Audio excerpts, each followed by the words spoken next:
तो चलिए आज हम बताएँगे growth and nutrition of bacteria यानी कि बैक्टीरिया ग्रोथ कैसे करता है और ग्रोथ करने के लिए क्या-क्या उनको इंग्रीडिएंट चाहिए यानी कि क्या-क्या पोषक तत्व चाहिए, न्यूट्रिएंट्स चाहिए उसको ग्रोथ करने के लिए, उसके बारे में जानते हैं। और पिछला वीडियो हमने बनाया था ब्लड, उसके बाद आइडेंटिफिकेशन ऑफ ब्लड कि बैक्टीरिया इस सब के बारे में हम आप पिछला वीडियो में बता चुके थे। तो आज हम देखेंगे यानी कि बैक्टीरिया ग्रो कैसे करता है, उसको ग्रो करने के लिए क्या-क्या चाहिए, कौन-कौन सा फेज होता है, किस-किस रास्ता से जाना पड़ता है उसको ग्रो करने के लिए, उसका कैसे-कैसा डिवीज़न होता है, सेल का डिवीज़न होता है, वो सब देखेंगे। और वो क्या खाता है, तो फिर वो डिवाइड होता है, डिवीज़न होता है, यानी कि बैक्टीरिया न्यूट्रिएंट्स क्या-क्या चाहिए ग्रोथ होने के लिए, उसको भी जानेंगे। तो चलिए हमारे साथ वीडियो में बने रहिए।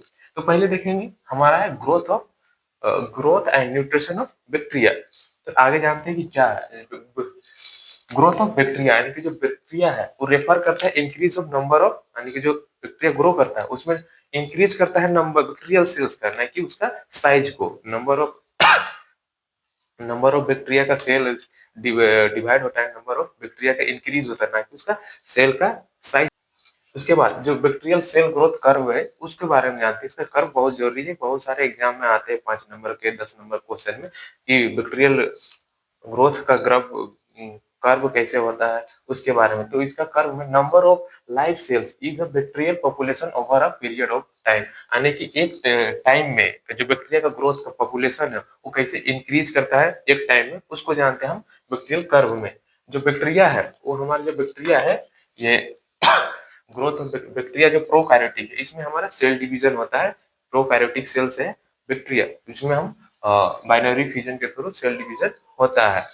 उसके बाद हम जानते हैं कि बैक्टीरियल ग्रोथ का कर्व क्या है उसके बारे में जानते हैं। जैसे पहले आता है लॉग फेज आता है, लॉन्ग फेज आता है, उसके बाद स्टेशनरी फेज आता है, फिर डेड फेज आता है। तो हम एक एक करके सारे को जानेंगे। तो पहले हमारा जो लेग फेज है उसमें जो बैक्टीरिया आता है, बैक्टीरिया को हमने ये बैक्टीरिया है, इस बैक्टीरिया को हमने किसी कल्चर प्लेट में आइसोलेट किए, उसमें हमारा बैक्टीरिया ग्रो कैसे करेगा उसको जानते हैं। ये हमारा बैक्टीरिया हो उससे हम आइसोलेट करके प्योर कैसे करेंगे, बैक्टीरिया ग्रोथ करेंगे उसको जानते हैं। तो सबसे पहले हमने बैक्टीरिया लिया, बैक्टीरिया लेने के बाद हम ग्रो करवा रहे हैं। तो सबसे ये इनिशियल फेज होता है। जो लो फेज है ये इनिशियल फेज है, इसमें सेलुलर एक्टिविटी होगा, यानी कि सेल एक्टिविटी मूवमेंट करेगा बट ग्रोथ नहीं करेगा।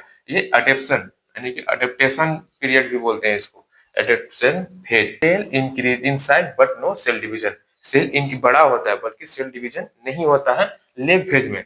बिकॉज ये जब से हमने कहीं नई जगह पे जाते हैं तो उसमें हम लोग को अडेप्ट होने में टाइम लगता है। उस जगह कैसा है, उस जगह का मौसम कैसा है, उस जगह कैसा है, उस सबकी सारी कहाँ पे क्या रखा है, सारी चीज जानते हैं, किधर दुकान है क्या है, इस तरह से। तो बैक्टीरिया नई जगह में आता है तो उस जगह में अडेप्ट होने का कोशिश करता है कि हम उस जगह में रह पाएंगे कि नहीं रह पाएंगे, उस चीज यानी कि लेग फेज में ये देखता है कि हम इस जगह पे आ गए, इस जगह पे आ गए, अडेप्टेशन यानी कि लेग फेज में यहाँ तक आ गए, उस सीधे कंटिन्यू खाली मूवमेंट करेगा इस जगह पे इस तरह, इसको लोग फेज बोलते हैं। इसमें ये देखेगा कि हम वहाँ अडेप्टेशन कर पाएंगे कि नहीं। सेल मूवमेंट करेगा, सेल मूवमेंट करेगा, इंक्रीज करेगा बट सेल डिवीजन नहीं होगा। उसके बाद जैसे कि हम कहीं भी बताएं, जैसे कि नया जगह जाता है वहाँ अडेप्टेशन होने में टाइम लगता है, वहाँ के मौसम के अनुसार इस तरह से बैक्टीरिया भी करता है, जिसको लोग फेज कहते हैं। इसके बाद आता है लोग फेज। लेग फेज हमने देख लिया, बैक्टीरिया ग्रो नहीं कर रहा है बस इंक्रीज कर रहा है, मूवमेंट कर रहा है, इसीलिए सीधे जा रहा है। उसके बाद जो हमारा लोग फेज है उसमें सेल डिवीजन होता है बाइनरी फिजन के थ्रू। किस थ्रू? जो सेल का डिवीजन होता है बाइनरी फिजन के थ्रू होता है लोग फेज में, सेल डिवीजन होने लगेगा। उसके बाद मेटाबॉलिक एक्टिविटी इंक्रीज, यानी कि जो मेटाबॉलिक है एक्टिविटी है वो इंक्रीज करेगा, जैसे कि डीएनए आरएनए एक्स्ट्रा ये इंक्रीज करने लगा। इसको हम ग्रोथ फेज भी बोलते हैं, ग्रोथ फेज भी बोलते हैं, इसको हम ग्रोथ फेज भी बोलते हैं लोग फेज को। यूटिलाइज न्यूट्रिएंट्स फुल्ली, यानी कि जो इसमें न्यूट्रिएंट्स होता है बैक्टीरिया कल्चर प्लेट वगैरह में, तो बैक्टीरिया जो है उसका न्यूट्रिएंट्स का पूरा यूज करेगा, पूरा यूज करेगा बैक्टीरिया कि हाँ उसमें हम ढल गए, अब तो यहाँ आ गए नई जगह पे, वहाँ अडेप्टेशन हो गए, वहाँ सब सारे चीज जान गए। अब वहाँ का जो खाने पीने का सामान है दुकान से ला के खाएगा, ग्रोथ करेगा, आगे अपना जो काम करने आया है वो करेगा, तो अपना सेल डिवीजन करेगा बाइनरी फिजन के थ्रू। बाइनरी फिजन क्या है? तो बाइनरी फिजन होता है कि एक सेल से, ये हमारा बैक्टीरिया एक सेल से फिर डबल सेल में बनता है, डबल सेल में बना, फिर ये सेल डबल से दो गुना हो गया, दो गुना से तीन गुना हो गया, जैसे कि 10 हो गया, 10 से डायरेक्ट 20 हो गया, 20 से 40 हो गया। इस तरह से सेल डिवीजन होता है बाइनरी फिजन में। तो इसी तरह और मेटाबॉलिक एक्टिविटी है वो भी इंक्रीज करता है, जैसे लाइक डीएनए आरएनए में भी इंक्रीज करता है। और ये यूटिलाइज न्यूट्रिएंट्स यानी कि न्यूट्रिएंट्स का पूरा यूटिलाइज करेगा, यानी कि अब यहाँ तो अडेप्टेशन हो गया, अब ये इंक्रीज करेगा, जाएगा ऊपर, काहे कि न्यूट्रिशन मिल रहा है, सारी चीज मिल रहा है, इसका सेल डिवीजन भी हो रहा है, तो बैक्टीरिया ग्रो करने लगेगा। उसके बाद हम आगे जानते हैं इसके स्टेशनरी फेज में क्या होता है, वो चीज जानेंगे। स्टेशनरी फेज क्या होता है उसके बारे में, तो चलिए हम स्टेशनरी फेज तो हम देखते हैं स्टेशनरी फेज यानी कि बैक्टीरिया हमने ग्रो कर गया, बैक्टीरिया यहाँ तक ग्रो किया, उसको फुल न्यूट्रिशन मिल रहा था, सेल डिवीजन हो रहा था बाइनरी फिजन के थ्रू। उसके बाद इसको पूरा खाना पीना मिल रहा था, पूरा ग्रो कर रहा है, सेल डिवीजन कर रहा है, अपना परिवार बढ़ा रहा है। उसके बाद आता है स्टेशनरी फेज यानी कि स्टेशनरी फेज में क्या होता है, स्टेशनरी फेज होता है इसको हम लोग इसमें बैक्टीरिया तो ग्रो कर जाता है, उसके बाद इसके पास खाने पीने का सामान कम हो जाता है, तो ये जितना सेल डिवीजन कर रहा है, यानी कि जितना सेल डिवीजन हो रहा है, ग्रोथ कर रहा है, उतना सेल मर भी रहा है। इसमें जितना सेल ग्रो कर रहा है, डिवाइड हो रहा है, उतना सेल मर भी रहा है, डाइंग भी हो रहा है। और जो इसमें होता है न्यूट्रिशन डिप्लीटेशन यानी कि न्यूट्रिशन होता है वो कंटिन्यू खत्म होने लगता है। तो हमने ये लॉग फेज देखा, उसके बाद ये जो इंक्रीज कर रहा है उसको लेग फेज बोले, और जो कंटिन्यू फिर खत्म हो गया खाने पीने का सामान हो, तो फिर खत्म हो रहा है, तो इसमें बांट बांट के खा रहा है, आधा एक है तो उसको टुकड़ा करके दो जन मिल के खा ली, इस तरह से करने लगा। इसको स्टेशनरी फेज बोलते हैं, स्टेशनरी फेज।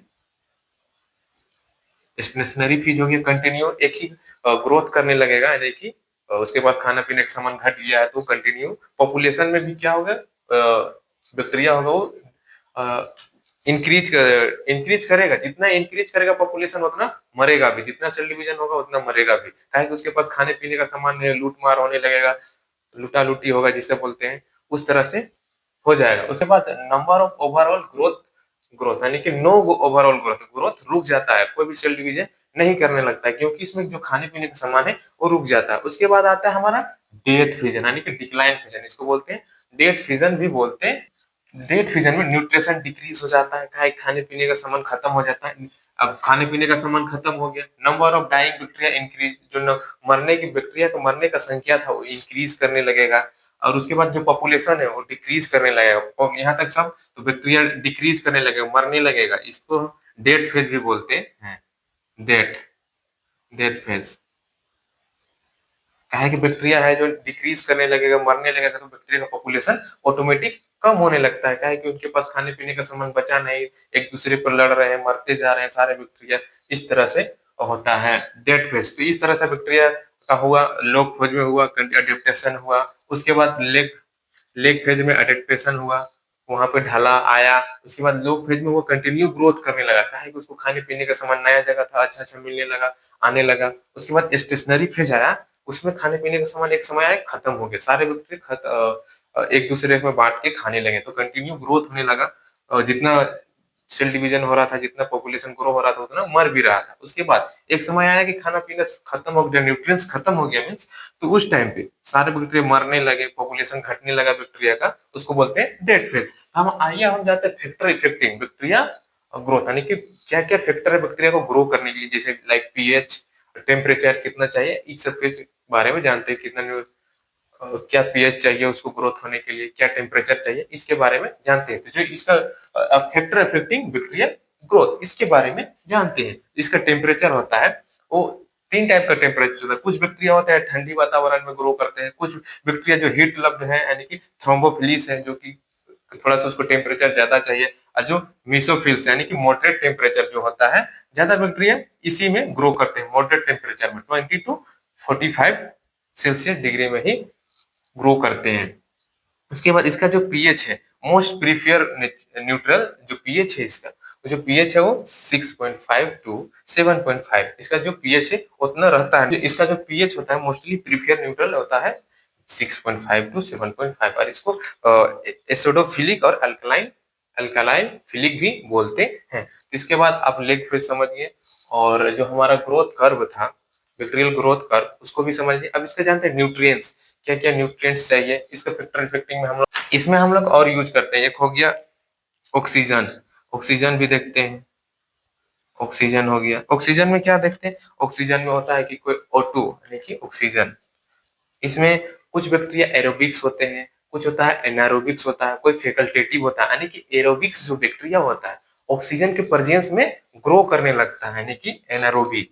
एरोबिक एरोबिक जो बैक्टीरिया होता है, एरोबिक जो बैक्टीरिया होता है जो ऑक्सीजन के प्रेजेंस में ग्रो करने लगते हैं, ऑक्सीजन के प्रेजेंस में। और जो एनारोबिक बैक्टीरिया होता है उस ऑक्सीजन के अब्सेंस में ग्रो करता है। एनारोबिक टाइप का जो बैक्टीरिया है ऑक्सीजन के ऑक्सीजन के अब्सेंस में, यानी कि उसके प्रेजेंट ना भी रहे तो भी वो ग्रो कर जाते हैं, ऐसे बैक्टीरिया होते हैं। उसके बाद फैकल्टेटिव आता है, वैसे बैक्टीरिया जो ऑक्सीजन के प्रेजेंस में भी ग्रो कर सकता है, ऑक्सीजन नहीं रहा तो भी ग्रो कर सकता है, उसको facultative bacteria. Factor affecting bacteria growth है, उसमें वाटर पानी तो चाहिए।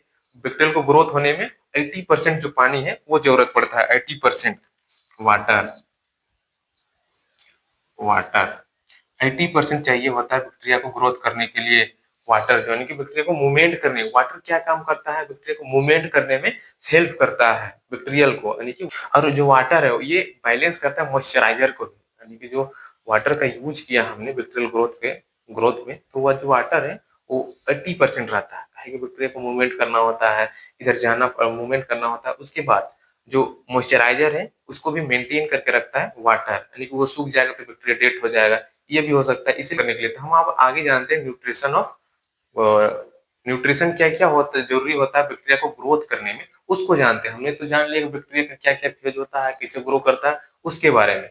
तो आप लोग ध्यान से पढ़िएगा, हमारे साथ बने रहिए। काहे कि लैब टेक्नीशियन बहुत सारे होते हैं जो बस नाम लिखा लेते हैं, पढ़ लेते हैं, डिग्री लेके काम करने लगते हैं। तो आपको अच्छी लैब टेक्नीशियन बनने के लिए अच्छे से ध्यान दे के पढ़ना होता है बहुत सारे। और इसको आप ये भी ध्यान दे के पढ़ सकते हैं कि बहुत सारे क्वेश्चन यहाँ से बनते हैं कि स्टेशनरी फेज क्या होता है, लॉग फेज क्या होता है, बहुत सारे एग्जाम में पूछा जाता है। तो आप ध्यान दे के पढ़िएगा। तो आप ये भी पूछ देगा अचानक से, कहीं आप इंटरव्यू में गए, बोला कि जो मीडिया में हम लोग कितना परसेंट वाटर यूज करते हैं, क्या क्या यूज होता है, उसका पीएच क्या होता है, तो आपको ये सब याद रखना होगा। अगर आप ये नहीं पढ़ते तो आप एक अच्छे लैब टेक्नीशियन नहीं बन पाइएगा, आपको 8,000 6,000 में ही जॉब मिल के रह जाइएगा। इसीलिए हमारे जो जितने सारे भी हम बोल रहे हैं, बता रहे हैं बैक्टीरिया कब ग्रो कर रहा है, डेथ फेज में क्या होता है, टेम्परेचर कितना चाहिए, पीएच कितना चाहिए, ऑक्सीजन जो होता है O2, एरोबिक एनोरोबिक क्या होता है, इस सब के बारे में आप ध्यान से देखिए और सुनिए और लिखते भी जाइए कि हमने क्या क्या बोल रहा है। तो चलिए हम जानते हैं कि न्यूट्रिशन यानी कि जो बैक्टीरिया को ग्रो करने में जो न्यूट्रिशन लगता है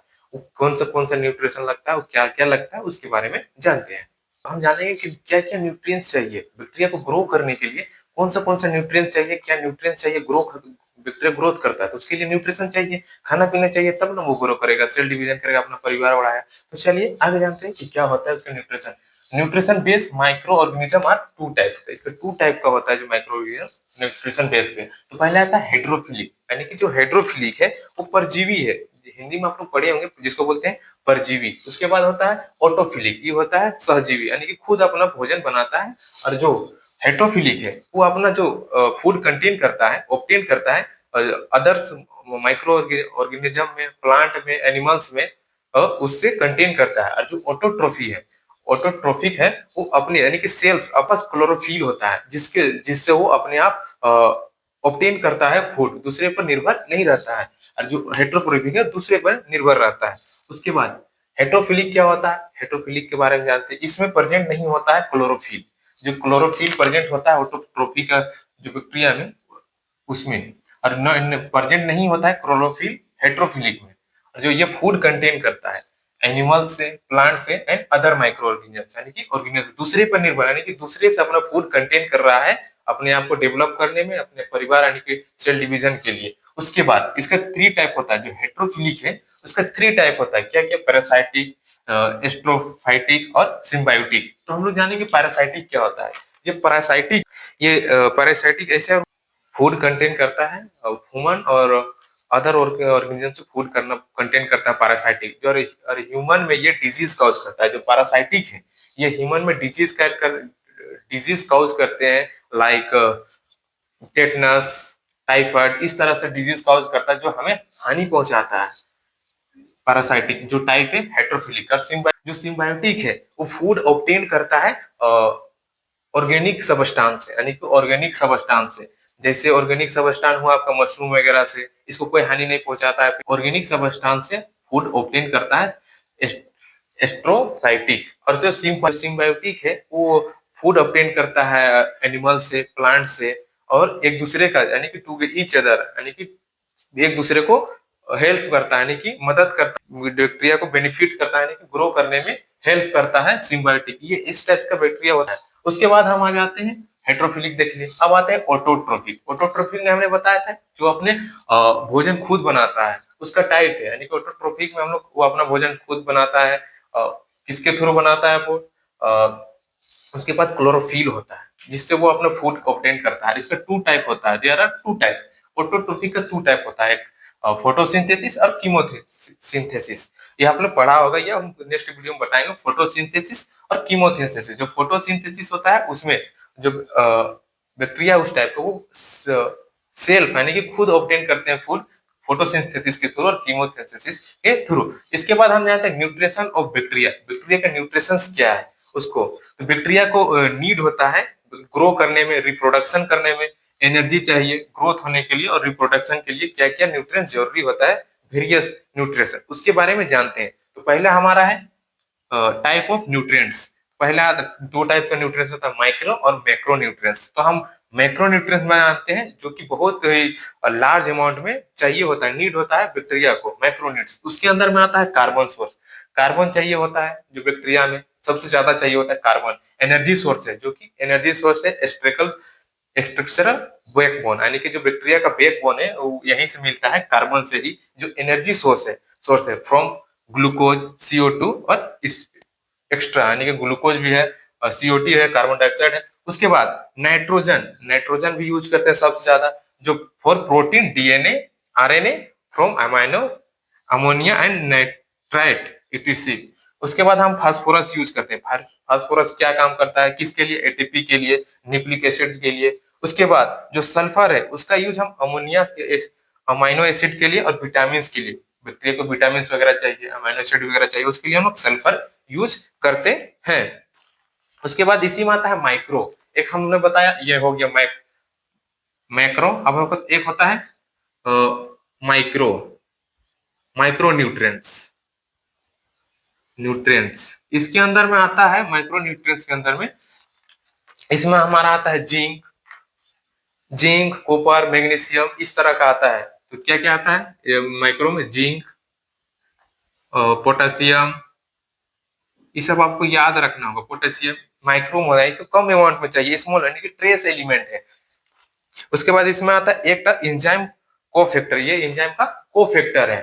उसके कॉपर आता है, मैग्नीशियम भी आता है, कॉपर भी यूज करते हैं। उसके अंदर मैग्नीशियम भी आता है। ये कम अमाउंट में चाहिए होता है बैक्टीरिया को, यानी ट्रेस एलिमेंट है, यानी कि ट्रेस एलिमेंट है बैक्टीरिया का। उसके बाद हम culture media for bacterial growth, यानी कि जो कल्चर मीडिया है वो बैक्टीरियल ग्रोथ के लिए कैसे कैसे करता है, कौन से बैक्टीरिया के लिए क्या होता है, उसके बारे में जानते हैं। तो पहले और डिफाइंड मीडिया। डिफाइंड मीडिया में होता है कि केमिकल कंपोजिशन होता है, जैसे कि हम जानते हैं इसमें केमिकल कंपोजिशन होता है। और complex media content extract nutrient growth agar, यानी कि जो न्यूट्रिएंट अगार हम लोग बोलते हैं, बनाते हैं, वो हो गया हमारा डिफाइंड मीडिया। उसमें हमारा किसी प्रकार का बैक्टीरिया ग्रोथ करवाना हो, फर्मिगेशन हो गया, प्री फर्मिगेशन हो गया, न्यूट्रिएंट आकार में हम किसी भी तरह को ग्रोथ बनाते हैं, हम जैसे कि मीडिया ग्रोथ बनाते हैं, वो हो गया हमारा कॉम्प्लेक्स मीडिया। इसमें हमारा न्यूट्रिएंट आकार होता है, न्यूट्रिएंट ग्रोथ होता है। उसके बाद हमारे सेलेक्टिव मीडिया, यानी कि inhibit some bacteria allow others, जैसे मेकोंकी आकार, दैट इज मेडकोंकी आकार। ये जो सेलेक्टिव आकार है, सेलेक्टिव मीडिया, उसमें हम लोग स्पेसिफिक बैक्टीरिया को ग्रो करवाने के लिए, जिसकी हम लोग ग्रो करवाने के लिए हम लोग सिलेक्टिव मीडिया का यूज करते हैं। जैसे कुछ बैक्टीरिया होते हैं, जैसे कि हमको चाहिए gram negative bacteria, gram positive ही बैक्टीरिया चाहिए, वही बैक्टीरिया चाहिए जो कि ग्राम पॉजिटिव है, वही उसके लिए हम लोग यूज करेंगे मेकोंकी आकार। जो बैक्टीरिया हमको चाहिए होता है वो सेलेक्टिव बैक्टीरिया, यानी कि जो हमको चाहिए स्पेसिफिक बैक्टीरिया के लिए हम लोग यूज करते हैं सिलेक्टिव मीडिया। जैसे एक एग्जांपल है मेकोंकी आकार। उसके बाद डिफरेंशियल मीडिया, यानी कि डिफरेंशिएट मीडिया जो होता है वो सोज विजिबल डिफरेंशियल, यानी कि जो बैक्टीरिया है वो डिफरेंस करता है ग्राम पॉजिटिव बैक्टीरिया में और ग्राम नेगेटिव बैक्टीरिया में। यानी कि एक हो गया एग्जांपल इसका ब्लड अगार, इसमें हम लोग डिफरेंशियल मीडिया भी बोलते हैं ब्लड अगार पर, जो कि डिफरेंशिएट करता है दो बैक्टीरिया में, ग्राम नेगेटिव ग्राम यानी कि जीपीसी और जीएनबी यानी कि ग्राम पॉजिटिव बेसिला या ग्राम नेगेटिव कोकाई, इसको हम लोग डिफ्रेंशिएट करते हैं। सीधा सीधे हम ये भी जान सकते हैं कि जो डिफ्रेंशिएट मीडिया वो डिफरेंट करता है दो बैक्टीरिया को बीच में, यानी कि क्या है, अलग अलग करता है उसके। तो चलिए यहीं तक था, खत्म हुआ। उसके बाद जैसा कि अगर वीडियो अच्छा लगा हो तो हमारे चैनल को सब्सक्राइब करें। हर एक तरह का वीडियो आएगा, कोई मोटिवेशन वीडियो, लैब टेक्नीशियन का इंटरव्यू, हर एक तरह का वीडियो आता है हमारे चैनल पे, तो सब्सक्राइब करें और हमारे साथ बने रहिए। धन्यवाद।